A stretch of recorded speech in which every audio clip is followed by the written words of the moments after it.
दोस्तों नमस्कार।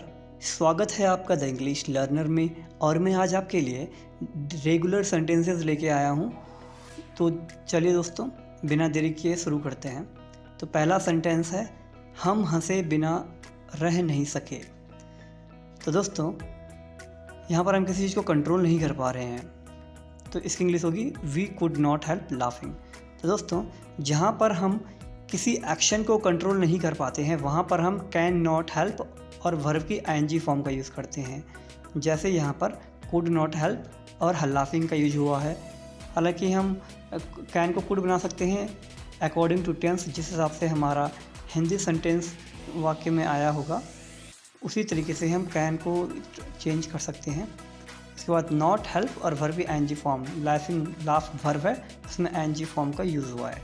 Next sentence है, मैं मुस्कुरा पड़ता हूँ जब अपनी माँ को देखता हूँ। तो यहाँ पर भी कोई एक्शन हो रहा है जिसको कंट्रोल नहीं किया जा रहा है, तो यहाँ पर भी हम कैन नॉट हेल्प और प्लस वर्ब की फर्स्ट फॉर्म के साथ एनजी फॉर्म का यूज़ करेंगे।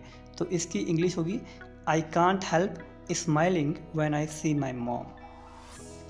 नेक्स्ट सेंटेंस है दोस्तों, जब मैं परेशान होता हूँ तो मैं अपने नाखून काटने पर नियंत्रण नहीं कर पाता हूँ। यहाँ पर भी एक्शन को कंट्रोल नहीं किया जा रहा है, तो यहाँ पर भी हम कैन नॉट हेल्प और वर्ब के एनजी फॉर्म का यूज़ करेंगे। तो इसकी इंग्लिश होगी I can not help biting my nails when I am nervous. Next sentence है दोस्तों, तुम्हारा किया याद आ जाता है। यहाँ पर भी किसी एक्शन को कंट्रोल नहीं किया जा रहा है, तो यहाँ पर बनेगा I can not help remembering the things you did.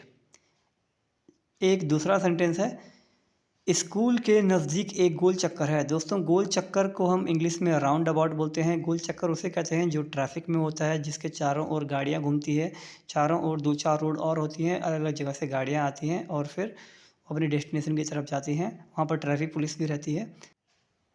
तो इसकी इंग्लिश होगी दोस्तों there is a roundabout near the school. इसी तरीके से दूसरा सेंटेंस है दोस्तों, उसने मेरी नाक में दम कर रखा है।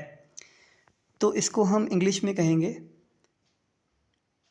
He is getting on my nerves. Getting on my nerves मतलब नाक में दम करना। नेक्स्ट सेंटेंस है, मैं काम में व्यस्त था।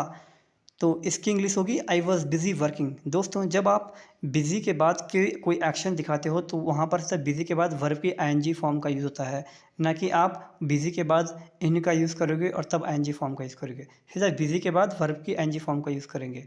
नेक्स्ट सेंटेंस है, मैं रात का खाना बनाने में व्यस्त था।